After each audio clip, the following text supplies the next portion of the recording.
অপর্ণার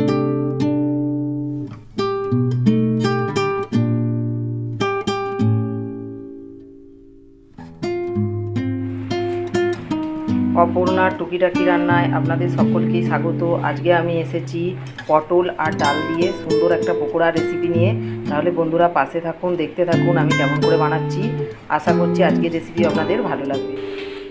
বন্ধুরা দেখুন, এই যেরকম করে করে পাতলা করে একদম ছুলে নিচ্ছি। আর পটলগুলোকে আমি হালকা করে খোলা ছাড়িয়ে রেখেছিলাম। পটলটা প্রায় আমার ছিলা হয়ে গেছে। এই যে পটলটাকে এরকম করে ছিলা হয়ে গেছে। এবার এর মধ্যে আমি কিছু কিছু উপকরণ দেবো, যেমন হচ্ছে এখানে দিলাম ধনেপাতা, পেঁয়াজ কুচি, এখানটা দিয়ে দিলাম আমি আদা বাটা, আর হচ্ছে যে জিরে বাটা,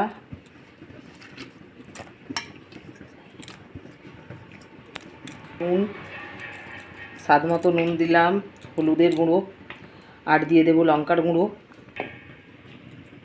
আর এর সঙ্গে দিয়ে দেবো আমি কর্নফ্লাওয়ার, 1 চামচ মতো কর্নফ্লাওয়ার দিয়ে দিলাম। আর এর সাথে দিয়ে দেবো আমি ডাল বাটাটা দিয়ে দিলাম। দিয়ে এবার একসঙ্গে ভালো করে মিশিয়ে নেব। দেখুন বন্ধুরা, ভালো করে এরকম করে করে ফাটিয়ে নিচ্ছি আমি। এটাকে ভালো করে আমি এরকম করে ফাটিয়ে মিশিয়ে নেব। যত এটা বেশি ফাটানো হবে তত এই পকোড়াটা সুন্দর হবে। এটা হচ্ছে ডাল দিয়ে আর পটলের পকোড়া। পটলকে আপনারা অনেক রকমভাবেই খেয়েছেন, কিন্তু একবার অন্তত এরকম করে বানিয়ে দেখবেন, ভালো লাগে চা, কফি, মুড়ি। ডাল বাটাটা একদম কমপ্লিট হয়ে গেছে মাখানো।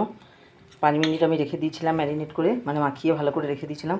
এবার এখানে আমি গ্যাসের মধ্যে কড়া বসিয়ে দিয়েছি। এবার কড়াতে তেল দিয়ে তেলটাকে গরম হতে দেব। তেলটা দেখুন গরম হয়ে গেছে। এবার এইগুলোকে আমি এরকম করে পকোড়ার এখানে দিয়ে দেবো।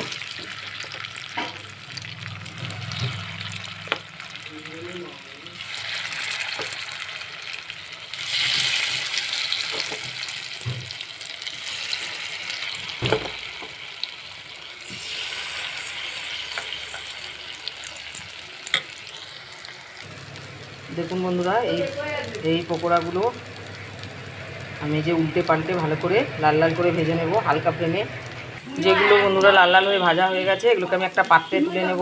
দেখুন বন্ধুরা, একটা ডিশের মধ্যে এই যে তুলে নিয়েছি। বাকিগুলো সেম পদ্ধতিতে ভেজে নেব। দেখুন বন্ধুরা, প্রায় সব কমপ্লিট হয়ে গেছে। এবার এগুলোকে তুলে নিয়ে একটা থালার মধ্যে সাজিয়ে নিয়ে আবার আপনাদের কাছে আসছি। আর খুব সুন্দরও হয়ে যায়, আর খেতেও খুব অপূর্ব লাগে। দেখুন বন্ধুরা, পটল আর ডাল দিয়ে এই যে পকোড়াটা আমার একদম কমপ্লিট হয়ে গেছে। আর আমি একটা প্লেটের মধ্যে সাজিয়ে নিয়েছি। কত সুন্দর দেখতে লেগেছে দেখুন, খেতেও লেগেছে খুব অপূর্ব সুন্দর। হতে হতে আমার ছেলেরা একটা দুটো করে খেয়েছে। তা ওরা আজকে এইটা দিয়ে টিফিন নিয়ে যাবে, মুড়ি। আমাদের মানে গ্রামের দিকে তো জানেনই, আমরা টিফিনে বেশিরভাগ মুড়ি খাই। তা আজকে এই পকোড়া দিয়ে ওরা টিফিন নিয়ে যাবে। তা আমার রেসিপি যদি আপনাদের ভালো লাগে তাহলে আমাকে লাইক, শেয়ার, সাবস্ক্রাইব করবেন। অবশ্যই কমেন্ট করে আমার পাশে থাকবেন। আপনারা সুস্থ থাকুন, ভালো থাকুন।